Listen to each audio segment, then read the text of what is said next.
Hello everyone. ನಿಮ್ಮ ಮೂಳೆಗಳು ನಿಮ್ಮ ದೇಹದ ಅಡಿಪಾಯ. ನಿಮ್ಮ ಅಡಿಪಾಯ ಎಷ್ಟು ಗಟ್ಟಿಯಾಗಿರುತ್ತೋ ಅಷ್ಟು ನೀವು ಹೆಲ್ತಿಯಾಗಿ ಲೈಫ್ ಲೀಡ್ ಮಾಡಬಹುದು. ಸೊ ನಿಮ್ಮ ಮೂಳೆಗಳು ನಿಮ್ಮ ಬಾಡಿಗೆ ಅಷ್ಟು ಮುಖ್ಯವಾಗಿರುತ್ತೆ. ನಾನು ಡಾಕ್ಟರ್ ನೂತನ್. ನಾನು ನಂಜಪ್ಪ ಹಾಸ್ಪಿಟಲ್ ದಾವಣಗೆರೆಯಲ್ಲಿ ಆರ್ಥೋಪೆಡಿಕ್ ಕನ್ಸಲ್ಟೆಂಟ್ ಆಗಿ ವರ್ಕ್ ಮಾಡ್ತಾ ಇದ್ದೀನಿ.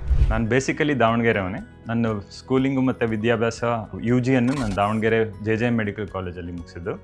ಆಮೇಲೆ ನಾನು ಬ್ಯಾಂಗ್ಳೂರು ಮೆಡಿಕಲ್ ಕಾಲೇಜಲ್ಲಿ ನಾನು ಪೋಸ್ಟ್ ಗ್ರ್ಯಾಜುಯೇಷನ್ ಮುಗಿಸಿ ಸಂಜಯ್ ಗಾಂಧಿ ಹಾಸ್ಪಿಟಲಲ್ಲಿ 1 ವರ್ಷ ಕೆಲಸ ಮಾಡಿದೆ. 3 ಇಯರ್ಸ್ ಎಕ್ಸ್ಪೀರಿಯನ್ಸ್ ಆದಮೇಲೆ ನಂಜಪ್ಪ ಹಾಸ್ಪಿಟಲ್ಸ್ಗೆ ಈಗ ರೀಸೆಂಟಾಗಿ ಜಾಯ್ನ್ ಆಗಿದೆ. ನಮ್ಮ ಆರ್ಥೋಪೆಡಿಕ್ ವಿಭಾಗದಲ್ಲಿ ಫ್ರ್ಯಾಕ್ಚರ್ ಇರ್ಬೋದು, ಡಿಸ್ಲೊಕೇಶನ್ ಇರ್ಬೋದು, ಸ್ಪ್ರೇನ್ ಇರ್ಬೋದು, ಸ್ಟ್ರೇನ್ ಇರ್ಬೋದು, ಈಗ ಮಂಡಿ ನೋವು, ಬೆನ್ನೋವು, ಕಾಲು ನೋವು ಅಥವಾ ಸಣ್ಣ ಮೂಳೆ ಜಾಯಿಂಟ್ ಪೇನ್ಗಳು, ಚಿಕ್ಕ ಮಕ್ಕಳದ್ದು ತೊಂದರೆಗಳು ಅಂದರೆ ಕ್ಲಬ್ ಫುಟ್ ಅಂತ ಹೇಳ್ತೀವಿ ಅದಿರಬಹುದು.